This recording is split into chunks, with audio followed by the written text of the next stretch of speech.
नमस्कार, आप देख रहे हैं जस्ट टीवी। मैं हूं नेहा शुक्ला। स्ट्रेट टॉक के साथ एक बार फिर से आप सभी दर्शकों के सामने उपस्थित हूं। आज की स्ट्रेट टॉक मणिपुर को लेकर, इसीलिए क्योंकि मणिपुर के मुख्यमंत्री ने आखिरकार लगभग जब 2 साल होने वाले हैं तब माफ़ी मांग ली है। मणिपुर में जो कुछ भी हुआ उसके लिए खेद जताया है, दुख व्यक्त किया है और कहा है, ये उम्मीद भी जताई है कि 2025 में जो है कहीं ना कहीं राज्य में शांति, स्थिरता, बहाली की उम्मीद उन्होंने जताई है। और इसीलिए सीएम बीरेन सिंह को माफ़ी मांगने की कैसे याद आई, क्या वजह हो सकती हैं, स्ट्रेट टॉक इसी को समझने के लिए आइए शुरू करते हैं आज का कार्यक्रम। तो सीएम की माफ़ी और क्या अब हिंसा पर गंभीर प्रयास होंगे और हिंसा 2025 में यहाँ पर थमती नजर आएगी, दम तोड़ती नजर आएगी, क्योंकि 2023 मई के महीने से मणिपुर लगातार जल रहा है। हजारों विस्थापित हो चुके हैं, लेकिन अभी भी हिंसा थम नहीं रही है, बल्कि ताज़ा कई ज़िलों में भी हिंसा हुई है, मोर्टार भी दागे गए हैं और लोगों की मौत की खबर की भी बात सामने आ रही है। हालांकि ये अपुष्ट जानकारी। हमारे साथ कुछ मेहमान जुड़ गए हैं, उनसे समझेंगे, लेकिन उससे पहले हम चाहते हैं कि कुछ सवाल और कुछ तथ्य पहले अपने दर्शकों के सामने हम रखें स्ट्रेट टॉक के जरिए। और पहली बात तो यही कि सीएम बीरेन सिंह की जो माफ़ी मांगी गई है उनकी तरफ से, उसके क्या मायने निकाले जाने चाहिए। सीएम बीरेन सिंह ने दुख जताया है, कहा है कि ये साल बहुत ख़राब रहा, 2024 बहुत ही ख़राब साल रहा और अब 2025 में उन्होंने शांति और स्थिरता की बहाली की उम्मीद जताई है। तो यही समझने की कोशिश करेंगे। सबसे बड़ा सवाल यही कि सीएम बीरेन सिंह की माफ़ी के क्या मायने निकाले जाने चाहिए और क्या अब पद से इस्तीफा मुख्यमंत्री बीरेन सिंह दे देंगे, क्योंकि जब हिंसा भड़की थी 2023 में उनसे मुख्यमंत्री पद से इस्तीफा देने की मांग हो रही थी, तब एक बड़े ही नाटकीय घटनाक्रम में बीरेन सिंह का इस्तीफा फाड़कर फेंक दिया गया था। और लगातार विरोध के बावजूद और लगातार ये कहने के बावजूद कि प्रदेश में बीरेन सिंह के ऊपर जो समुदाय हैं वो भरोसा नहीं कर पा रहे हैं कि वो सही तरीके से मध्यस्थता कर रहे, शांति प्रयास की कोशिश कर रहे हैं। और अमित शाह केंद्रीय गृह मंत्री, उनके लिए भी मणिपुर लगातार चुनौती बनी हुई थी। तो अभी ये जो माफ़ीनामा सामने आया है, इसके क्या मायने निकाले जाने चाहिए और मणिपुर में हिंसा भड़कने के बाद से जो बीजेपी की लीडरशिप है उसका कितना असर और उसका क्या असर, इसको भी समझने की कोशिश करेंगे हमारे आज के मेहमानों के जरिए। आइए स्वागत कर लेते हैं। स्ट्रेट टॉक के मंच पर हमारे साथ जुड़ चुके हैं उत्कर्ष सिन्हा, वरिष्ठ पत्रकार, हमारे साथ पॉलिटिकल एनालिस्ट अतुल सिंघल जी जुड़ चुके हैं। आप दोनों का बहुत बहुत स्वागत। और शुरुआत में अतुल जी आपसे करना चाहूँगी, बीरेन सिंह की माफ़ी, इसको किस तरह से आप देख रहे हैं? क्या एक लंबा अरसा नहीं गुजर गया अगर वो शुरुआत में ही माफ़ी मांग लेते? क्योंकि भयावह तस्वीरें दुनिया भर ने देखी मणिपुर से, जिस तरीके से हिंसा को अंजाम दिया गया और जिस तरीके से महिलाओं के साथ क्रूरता बढ़ती गई। अगर माफ़ी मांग लेते तो शायद ये हिंसा का दौर इस 2024 के खात्मे के बाद भी लगातार देखने को मिल रहा है, शायद इतना ना बढ़ता, ना ही इसका प्रसार हो पाता। अतुल जी। बिल्कुल नेहा, देखिए शायद वाली आपने बात कही है, और क्या ये हिंसा का दौर थम पाएगा इस माफी से भी, ये भी अपने आप में एक बड़ा सवाल है। लेकिन देर आए दुरुस्त आए, क्योंकि राज्य के मुखिया हैं बीरेन सिंह और मुख्यमंत्री होने के नाते, एक बड़ा होने के नाते, कि उन्होंने मुझे लगता है कि एक बड़प्पन का काम भी किया है, बड़ा दिल भी दिखाया है।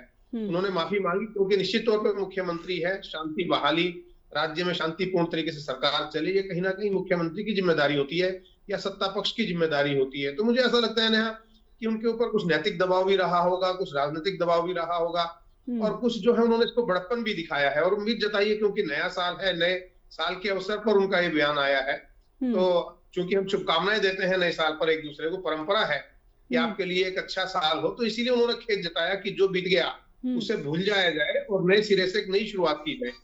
और बहरहाल इस बात की उम्मीद निश्चित तौर पर करनी चाहिए कि आने वाला समय अच्छा होगा, शांति होगी, क्योंकि एक गंभीर प्रयास करने की जो कोशिश है वो सरकार की तरफ से, खासतौर से केंद्र सरकार इस तरफ लगी है।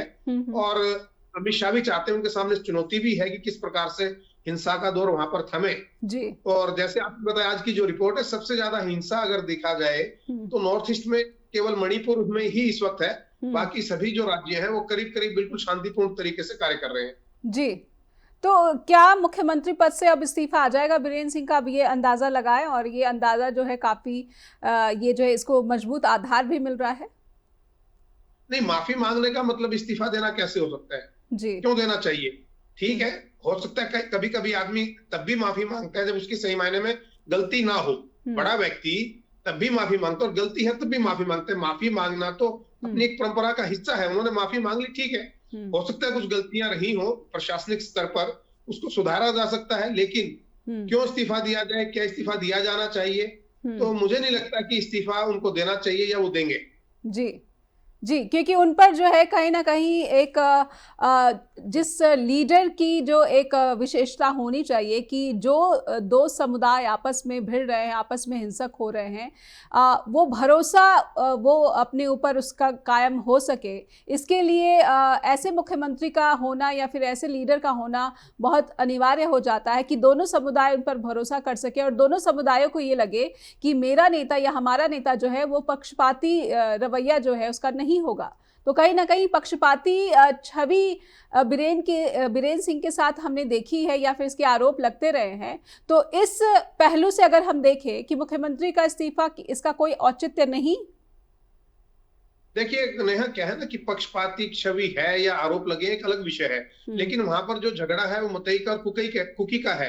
अब अगर कुकी समुदाय का कोई मुख्यमंत्री बनता है तो निश्चित तौर पर मतई वाले उसको स्वीकार नहीं करेंगे। वहां पे झगड़ा थोड़ा अलग किस्म का है। जैसे आपने भी बताया कि दशकों से ये समस्या वहां पर चली आ रही है।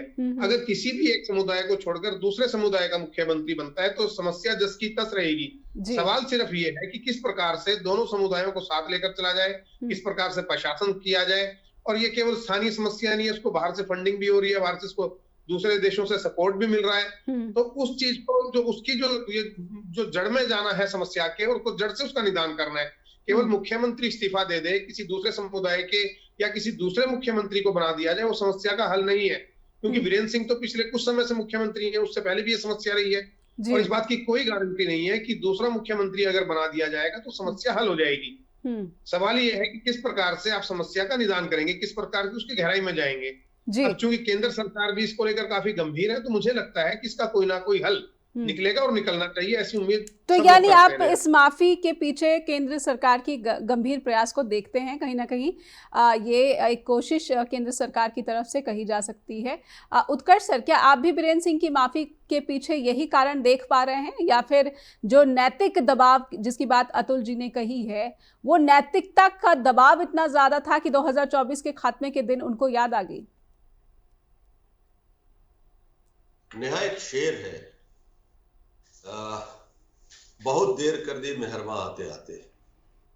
2 साल में अगर नैतिकता का तकाजा आता है तो ठीक है, देर आए दुरुस्त आए भी एक कहावत है। लेकिन कुल मिला के बात यह कि सिर्फ क्या इतनी ही बात है?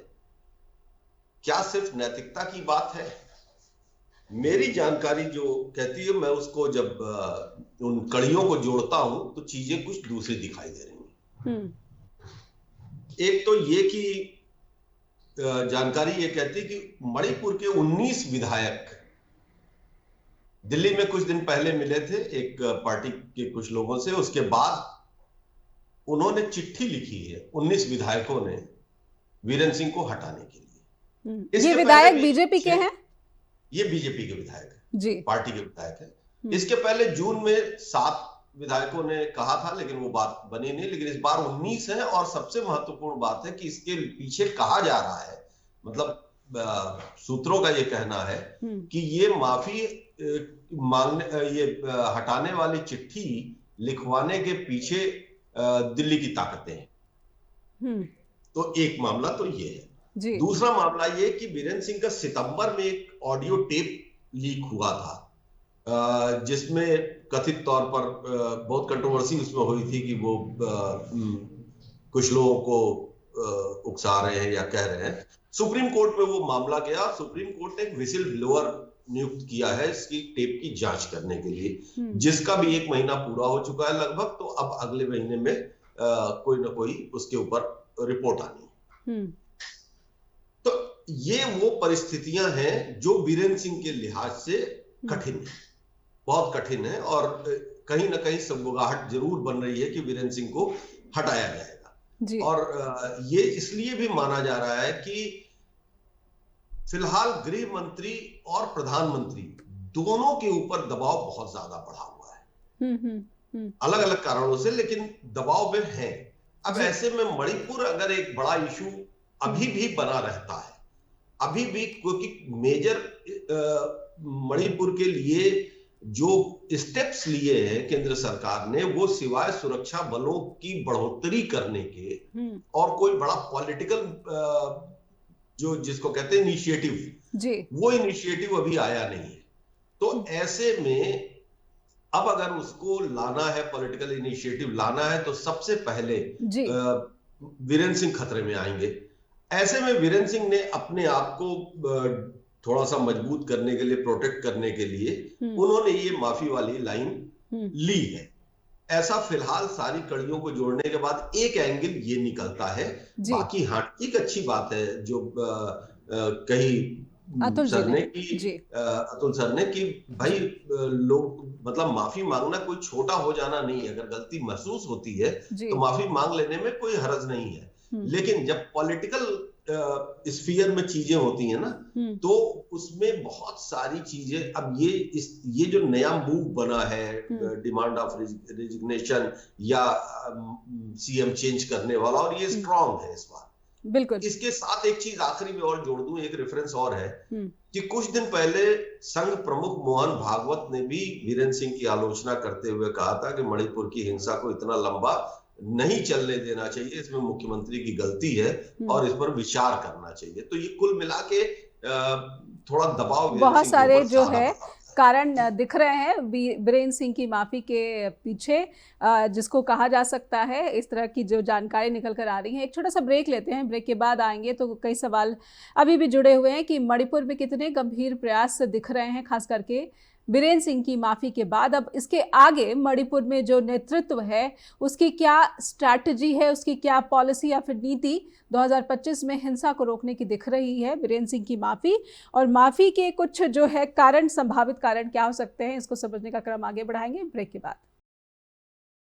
फिर से स्वागत है आपका, आप देख रहे हैं स्ट्रेट टॉक और हमारे साथ जुड़े हुए आज के मेहमान अतुल जी के पास लेकर चलना चाहूंगी दर्शकों को। अतुल जी, आपने खुद भी कहा है कि मुख्यमंत्री के बदल देने से जो राज्य की समस्या है, चुनौतियां हैं, वो नहीं कम होने वाली हैं, बल्कि समस्या को कैसे फोकस करना चाहिए, कैसे इसका जो है निपटारा हो सकता है, इस पर फोकस करना चाहिए।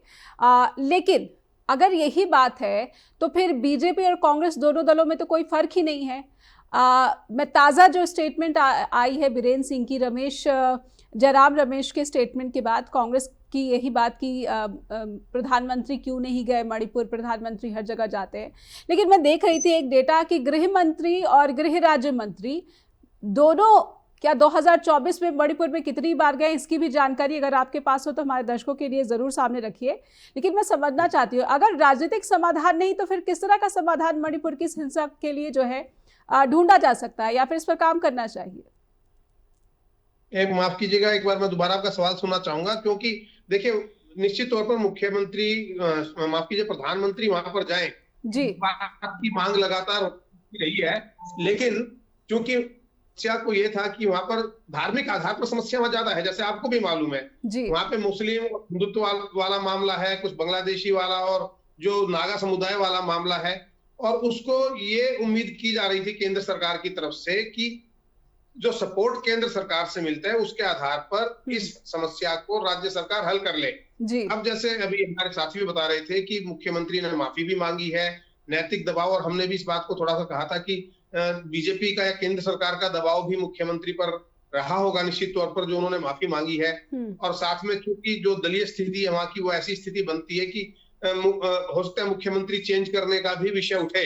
लेकिन कुल मिलाकर तो यही है कि मामले को, मुझे लगता है कि अब केंद्र सरकार अपने हाथ में लेके इस मामले को अब निपटाना चाहेगी, क्योंकि 60 सदस्य हैं वहां पर विधानसभा के, और जिसमें से माननीय हमारे मित्र बता रहे थे कि 19 सदस्यों ने चिट्ठी लिखी है। तो ऐसा एक दिल्ली में मौजूद है, चल रहा हो 19 विधायक बीजेपी के दिल्ली में मौजूद हैं, दिल्ली में मौजूद थे। तो लेकिन दलीय स्थिति वहां पे इस प्रकार की अगर बनती है, लेकिन सबसे बड़ा जो विषय है वो, जो मुझे लगता है, जो मैंने आकलन किया है, मेरा मणिपुर जाना हुआ है कई बार, असली जो विषय है वो कुकी और मतई समुदाय का है, वहां पे दो गुट बने हुए हैं और उसका समाधान कुछ पॉलिटिकल और कुछ जो है सामाजिक आधार पर इसका समाधान मुझे लगता है कि निकल पाएगा। जी जी। ऐसे में अगर कांग्रेस के कार्यकाल में भी प्रदेश में हिंसा रही और प्रधानमंत्री नहीं गए, और बीजेपी के भी कार्यकाल में प्रदेश में हिंसा हुई और प्रधानमंत्री नहीं रहे, तो फिर देश के नागरिकों को उनके सामने तो ये असमंजस की स्थिति है या फिर अनिश्चितता की स्थिति है कि कोई भी राजनीतिक दल जो है उसकी समस्या के प्रति उतना गंभीर नहीं दिख रहा है। तो बीरेन सिंह का जयराम रमेश की टिप्पणी पर जो जवाब आया है, इस जवाब को आप कैसे देखते हैं? देखिए नेहा, सबसे बड़ी बात क्या है कि जब कहीं पे भी शांति की बात होती है और इस तरह के हालात की बात होती है तो गृह मंत्री का वो जुरिडिक्शन है। गृह मंत्री सीधे सीधे उसको लेकर चिंतित होता है या उसकी जिम्मेदारी होती है हर जगह या हर तरह के इस तरह के मामलों में प्रधानमंत्री जाएं या प्रधानमंत्री खुद इन्वॉल्व हो सीधे तौर पर, वो मुझे नहीं लगता कि कोई बहुत लोकतांत्रिक दृष्टि से भी वो कोई बहुत उचित बात वो है। क्योंकि प्रधानमंत्री के जाने से कि केवल हिंसा थम जाएगी या सब लोग लाइन पर आ जाएंगे, ये बात भी नहीं है। इसका जो समाधान है, क्योंकि राजनीतिक समस्या ज्यादा है, कुछ धार्मिक आधार पर है, कुछ इसको जो है ये जो अपना सामरिक दृष्टि से इसको देखा है, विदेशी उस पर ये है कि फॉरेन फंडिंग इसको मिल रही है, चाहे बांग्लादेश से चाहे म्यांमार से, तो उसको किस तरीके से इसका निदान करना है। लंबा समय इसको लगता है या लगना चाहिए। जब 50 साल की कोई समस्या है उसको ये सोचें कि 1 या 2 साल में इसको हल हो जाएगा, तो थोड़ा सा ये अतिशयोक्ति वाला विषय है। और अब चूंकि एक नए सिरे से जो परिस्थितियां बनी हैं, तो कह सकते हैं कि एक उम्मीद है कि शायद प्रधानमंत्री और राष्ट्रपति अपने गृह मंत्री के इन्वॉल्वमेंट के बाद उम्मीद जो जता रहे हैं, माफ कीजिए बार-बार फोन आ रहा है। जी अतुल जी, मेरा एक सवाल है, अगर आप मुझे सुन पा रहे हैं तो मैं अपना सवाल आपके सामने रखती हूँ कि 3 मई 2023 जिस दिन आदिवासी समुदाय जो स्टूडेंट्स ऑर्गेनाइजेशन था उसने रैली की थी इम्फाल में, अगर मैं सही हूं तो उस दिन हिंसा भड़की थी। अगर उसके 1 हफ्ते के भीतर या फिर कुछ दिनों के भीतर, कुछ महीनों के भीतर संवाद की अगर गंभीर कोशिश की गई होती या फिर ये सीएम बीरेन सिंह की ही माफी आ जाती, तो आपको क्या लगता है कि ये हिंसा इतने दिनों तक लगातार जारी होती, इतने हजार लोग विस्थापित होने को मजबूर हो पाते? इस माफी का असर अब उतना होगा जितना उस समय हुआ होता? देखिए, इसमें कोई दो राय नहीं। जो देर आए दुरुस्त आए, उन्होंने देर से इस बात को, इस कदम को उठाया है। निश्चित तौर पर थोड़ा और पहले से थोड़ी और गंभीरता से इस विषय को उठाया होता तो इतनी बुरी स्थिति जो प्रदेश की रही है नहीं रही। कहीं ना कहीं इसके अंदर मुझे लगता है कि हैंडल करने में कुछ तो कमी रही है, लेकिन अब इसको सोचना यह है कि इसको किस प्रकार से दूर किया जा सकता है। नेहा, चलिए, अतुल जी कह रहे कुछ तो कमी रही है हैंडल करने में और पहले जरूर ही इस माफी का गहरा और बड़ा प्रभाव असर देखने को मिलता। और उत्कर्ष जी, एक कुछ आंकड़े मेरे पास है, अगर ये आंकड़े आपके पास भी कोई जानकारी है तो इसमें ज़रूर जोड़ दीजिएगा। एक आंकड़ा कहता है कि गृह मंत्री अमित शाह मई 29 से जून 1, 2023 इस दौरान मणिपुर में रहे और वहाँ पर कोशिश की उन्होंने। 15 मीटिंगें की सरकारी अधिकारियों के साथ, सिक्योरिटी फोर्सेस के साथ, पॉलिटिकल लीडर्स के साथ। उसके बाद जो है गृह राज्य मंत्री जो हैं नित्यानंद राय, उन्होंने भी मई 25 और 17 जून तक मणिपुर में रहकर जो है संवाद की कोशिशें की और हालात को जो है कंट्रोल में करने की कोशिश की। उसके बाद ऐसी कोई जानकारी नहीं है कि गृह मंत्रालय, माननीय गृह मंत्री या फिर माननीय गृह राज्य मंत्री मणिपुर में गए हों। तो क्या अगर ये गंभीर प्रयास हैं, केंद्र की तरफ से जो गंभीर प्रयास हैं, बिना मणिपुर गए हुए और दिल्ली में बैठक करके इसे गंभीर प्रयास कहा जा सकता है? देखिए नेहा, नॉर्थ ईस्ट के प्रदेशों की कहानी ऐसे चलती रही है और बहुत लंबे लंबे इस तरह के जातीय संघर्षों के बाद बड़े बड़े समझौते भी हुए जी, और उन समझौतों के बाद शांति भी बहाली हुई है। नागालैंड एक बड़ा उदाहरण है हमारे सामने, या मणिपुर भी काफी दिन तक काफी सुकून में रहा। हुआ क्या इसमें इशू ये तो बाद में आता है कि किसने कितना प्रयास किया। इस पूरे मामले की जो सबसे बड़ी समस्या है वो ये कि जब ये हिंसा भड़की उस बैठक के बाद, जिसका जिक्र आप कर रही थी, उसके बाद जिस तरह के स्टेप्स उठे या जिस तरह के बयान आए, खुद वीरेंद्र सिंह पार्टी बन गए और ये मैसेज बड़ा क्लियर गया कि एक पक्ष को उनका समर्थन है और यही सबसे खराब बात हुई। इसने सिस्टम के ऊपर से लोगों को भरोसा हटाया और वीरेंद्र सिंह खलनायक बन के सामने आ गए।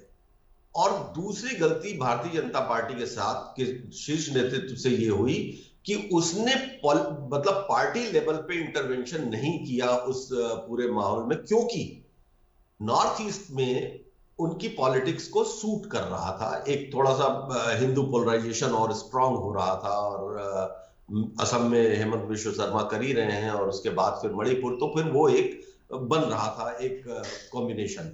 लेकिन चीजें हाथ से निकल गई और जिन प्रयासों का जिक्र आपने किया गृह मंत्रालय की तरफ से वो हुए, लेकिन उनका फोकस एडमिनिस्ट्रेटिव रहा, उनका फोकस वहां पे पैरामिलिट्री को भेजने वाला मेजर जो है वो रहा। लेकिन पॉलिटिकल जो बात होती है, देखिए मिलिट्री वगैरह या पुलिस फोर्स होती है, ये टेम्पररी शांति तो दिला सकते हैं लेकिन लॉन्ग टर्म कभी नहीं। लेकिन उस तनाव को, उस टेंशन को जो है वो क्योर नहीं कर रहे होते, वो कभी नहीं कर सकते, कर ही नहीं सकते, क्योंकि उनकी ट्रेनिंग दूसरी है। उनसे आप उम्मीद ये क्यों करेंगे भाई? अशांति हुई, सुरक्षा बल गए, उन्होंने फिलहाल स्थिति सही की।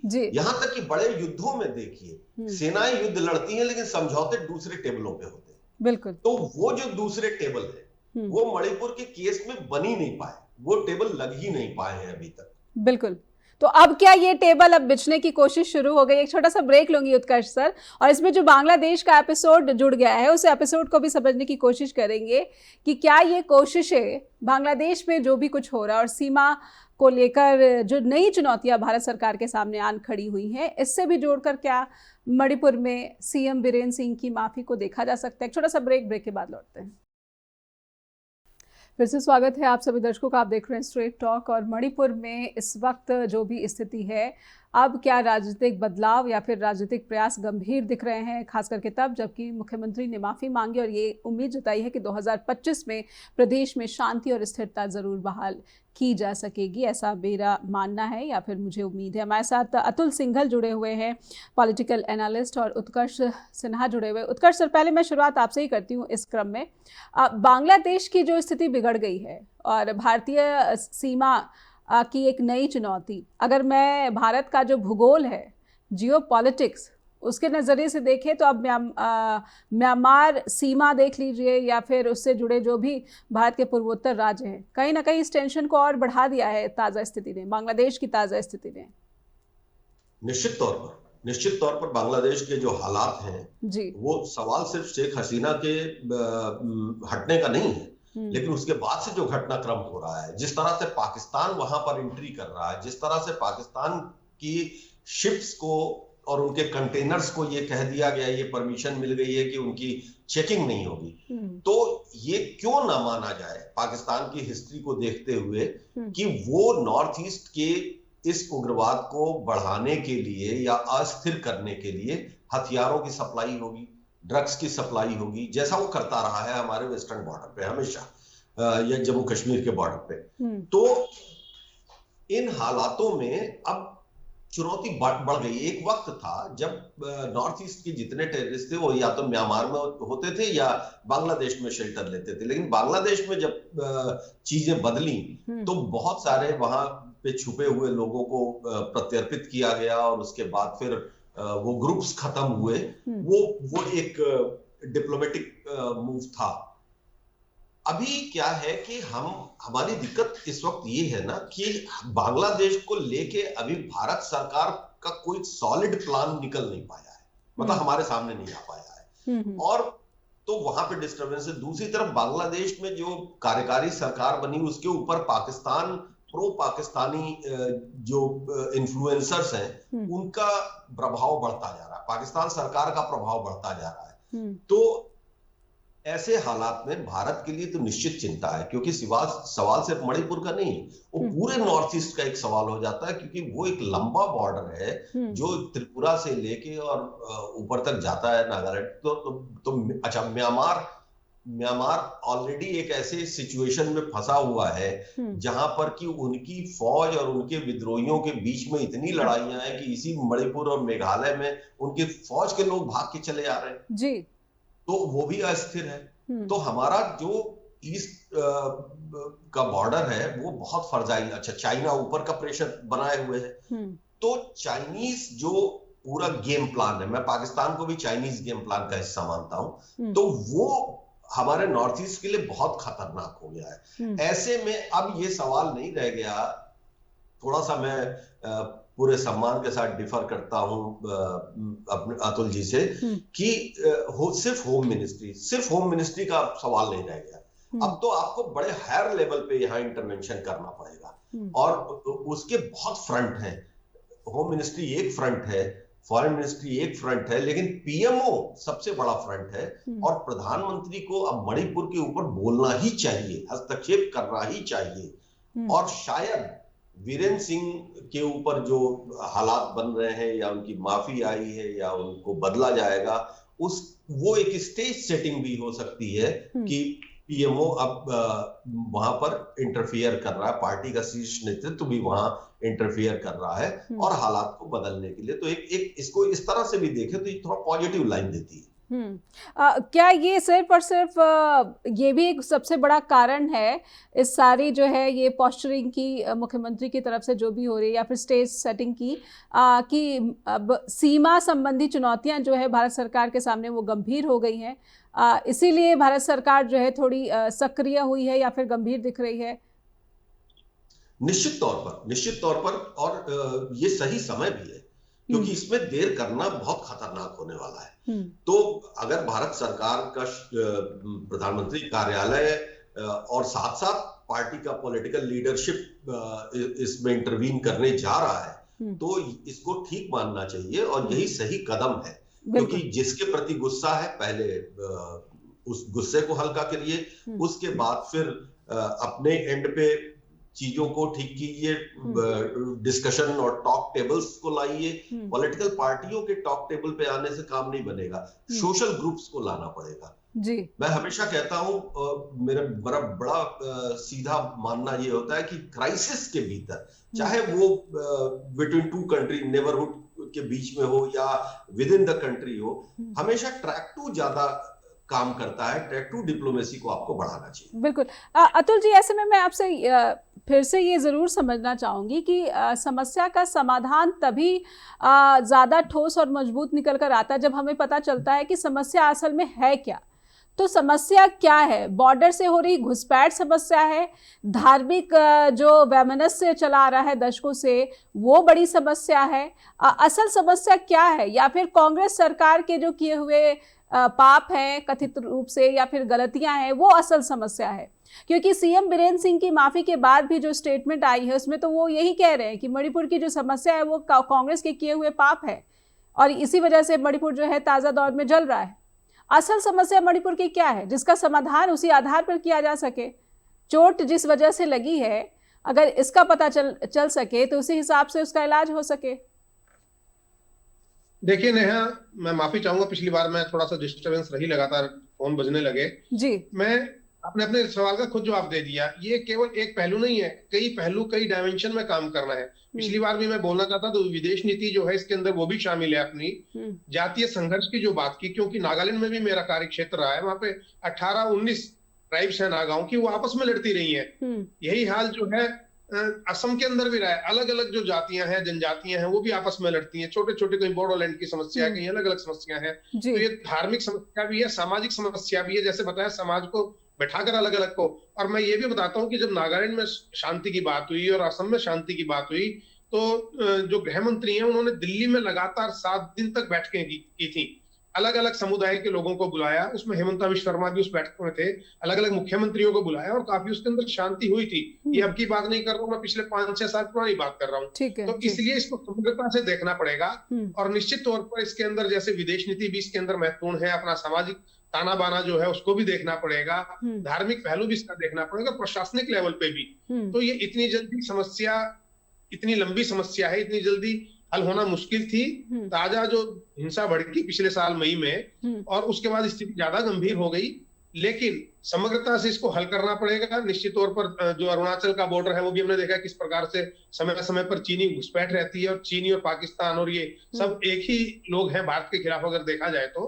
और इसको एक बड़े व्यापक स्तर पर इसको जब तक इसको नहीं करेंगे हल, तो इतनी आसानी से हल नहीं होगी नेहा, ऐसा मुझे लगता है। जी, उत्कर्ष सर ने यहाँ पर एक बात रखी अतुल जी कि वहाँ पर हिंसा पर काबू पाने के लिए सुरक्षा बलों की तैनाती पर तो फोकस किया गया गृह मंत्रालय की तरफ से, लेकिन बीजेपी की लीडरशिप कहे या फिर पीएमओ की तरफ से कहे या फिर केंद्र सरकार का ही एक जो है सामूहिक रूप से कहे कि बातचीत की कोई कोशिश जो है गंभीर नहीं की गई, संवाद की जो है दो समुदायों के बीच इस तरह की कोई गंभीर कोशिश नहीं की गई, ना ही केंद्र स्तर पर ना ही प्रदेश स्तर पर। इससे आप कितने सहमत या असहमत मैं समझूंगी। छोटे से ब्रेक के लिए रुकते हैं और उसके बाद जब लौटेंगे तो आपसे उत्तर जरूर समझने की कोशिश करेंगे। एक ब्रेक के बाद लौटते हैं स्ट्रेट टॉक के साथ।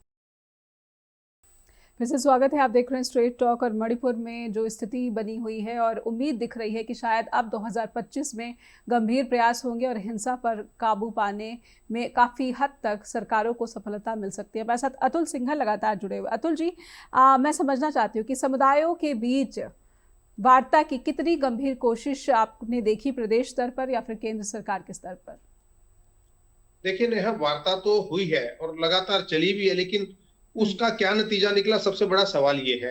और क्योंकि सारी चीजें मीडिया में सामने नहीं आ पाती हैं, आपने बताया कि खुद पिछले साल गृह मंत्री जी ने भी मीटिंग की थी और विदेश जो गृह राज्य मंत्री हैं उन्होंने भी मीटिंग की थी। और ये भी मैंने देखा, जैसे बताया 5 साल पहले भी लगातार मैं कहीं ना कहीं, सारी बातें तो टीवी पर बोलना उचित नहीं है, मैंने देखा कि संवाद लगातार बना रहा है। और इस बात से भी मैं सहमत हूँ कि जो सुरक्षा बल हैं, जो सैनिक हैं, वो विद्रोह को दबा तो सकते हैं, लेकिन जो शांति पैदा होनी चाहिए, असली शांति, वो शांति, क्योंकि तो आगे दिल के अंदर आ गए, किसी भी समुदाय के दिल में आ गए, आप उसको शांत केवल बातों से ही कर सकते हैं। और जो आपने कार्यक्रम की शुरुआत में की कि वीरेंद्र सिंह ने जो माफी मांगी है, तो ये कहा जाए कि उस दिशा में पहला कदम इसको हम कह सकते हैं कि उन्होंने माफी मांगी किसी के दिल के गुस्से को शांत करने के लिए, उस पर ठंडा पानी डालने के लिए। बंदूकों से आप तात्कालिक रूप से किसी को विद्रोह को दबाकर चुप करा सकते हैं, डरा सकते हैं आप, लेकिन उससे शांति हो जाएगी ये तो खैर नहीं होता। इस बात से मैं पूरी तरह सहमत हूँ। बिल्कुल।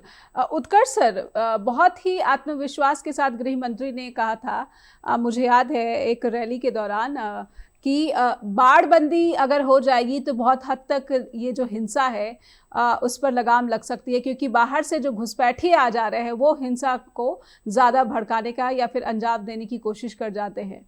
बाड़बंदी में अच्छा खासा खर्चा और वहाँ की जो जातीय समुदाय है उसको भी इससे बहुत बड़ा जो है नाराज़गी थी। कहीं ना कहीं जो सांस्कृतिक एक्सचेंज है, कल्चरल एक्सचेंज है, इसके खिलाफ एक बड़ा कदम गृह मंत्रालय का कहा गया था।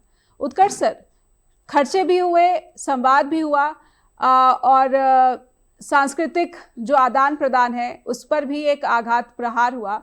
तो प्रयास तो बहुत हुए, लेकिन किस ओर हुए ये आप ही हमारे दर्शकों के लिए बताइए कि बाड़बंदी का क्या अंजाम हुआ फिर? देखिए, प्रयास बहुत होते हैं और लगातार होते हैं, लेकिन उन प्रयासों की सार्थकता होती है जब आपका उद्देश्य कामयाब हो। और अगर उद्देश्य कामयाब होता है तो वो प्रयास सार्थक होते हैं। और अगर कहीं कोई चीज रह जाती है, अब देखिए इस केस में क्या, बाड़बंदी तो हमारी सीमाओं पर बाड़बंदी करने की एक पूरी योजना है और कई जगह वो बहुत जरूरी भी है, इसमें भी कोई दो राय नहीं है। और इसलिए कि बांग्लादेश की सीमा पे हमने देखा था कि किस तरह से एक टाइम में घुसपैठ होती थी, वहां पे बाड़बंदी हुई। हमने अपनी पश्चिमी सीमा पर देखा तो वो होती है, लेकिन अब ये संभव नहीं है कि पूरा देश की सारी सीमा, इतनी लंबी सीमा है भारत की, सबके ऊपर आप बाड़े लगा दें तो वो। लेकिन असल बात क्या होती है कि कल्चरल एक्सचेंज तो एक इशू हमेशा क्रॉस द बॉर्डर रहता है। किसी भी तरफ आप जाके देखिए तो वो रिश्तेदारियों से लेके और बाकी सामाजिक संबंधों, परंपराओं तक से वो जुड़ा होता है। लेकिन हमें अपने भीतर जिस तरह का माहौल रखना चाहिए, तो आप जैसे कहते हैं ना कि सिविल एफर्ट्स, मतलब सिविल वर्क्स के एफर्ट्स तो हो गए, लेकिन सिविल एफर्ट्स कितने हुए, वो माहौल कैसे बना? ये जो, क्योंकि नॉर्थ ईस्ट, देखिए नॉर्थ ईस्ट इतना फर्जाइल है और हमेशा से रहा है भारत के भीतर, तो वहां पे इंटेलिजेंस भी हमारी थोड़ी एक्टिव रहती है। वहां पर हमारे जो आप देखिए कि जो गवर्नर्स जाते हैं वो ज्यादातर एडमिनिस्ट्रेटिव और इंटेलिजेंस के लोग भी काफी जाते हैं वहां पे एज ए गवर्नर। तो उसके पीछे भी यही सोच है कि हाँ, इन चीजों का रिस्क है, उन चीजों को आपको कंट्रोल करना होगा, तो उसका एक मैकेनिज्म है बना हुआ जी। होता क्या है ना कि किसी भी एक्सटर्नल फोर्स को ताकत कब मिलती है, किसी भी बीमारी को ताकत तब मिलती है जब हमारा शरीर की इम्यूनिटी कमजोर होती है। जी। अगर हमारा पूरा माहौल, अगर हमारा इंटरनल एनवायरनमेंट कमजोर पड़ा किन्हीं भी वजहों से, वो पॉलिटिकल वजह हो सकती है, पॉलिटिकल आइडियोलॉजिकल वजह हो सकती हैं, वो सोशल आइडियोलॉजिकल वजह हो सकती हैं, जब पड़ता है तो आप खतरे में पड़ना तय है आपका।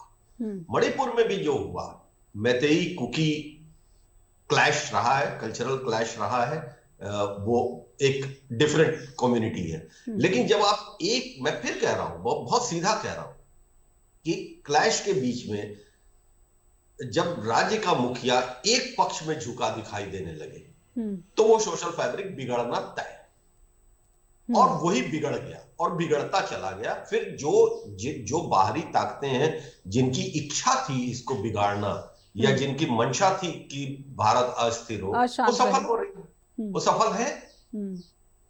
तो फिर हमारे प्रयासों का वो प्रतिफल हमको नहीं मिला ना, जो हम जिनकी वजह से जो हम चाहते थे हो जाए। तो मैं इसीलिए कह रहा हूं कि असली जो चीज है, इंटरनल एनवायरनमेंट को जब तक आप एड्रेस नहीं करेंगे, आप एक्सटर्नल सपोर्ट सिस्टम से चीजों को कंट्रोल नहीं कर पाएंगे। बिल्कुल, बड़ी बात। अतुल जी, मैं आपसे इसलिए समझना चाहती हूँ कि मणिपुर में हाई कोर्ट ने जो भी आदेश दिया, उसके विरोध में जो भी रैली हुई, उसके बाद से हिंसा भड़की, आप इस हिंसा का समाधान किसे देखते हैं? मैतेई को जो अधिकार दिए जा रहे थे या फिर जिस कैटेगरी में रखा जा रहा था, वो सही कदम था, या फिर जो विवाद है उसको शांत करने के लिए, उस हिंसा को रोकने के लिए फिलहाल यथास्थिति ही बनाए रखी जानी चाहिए?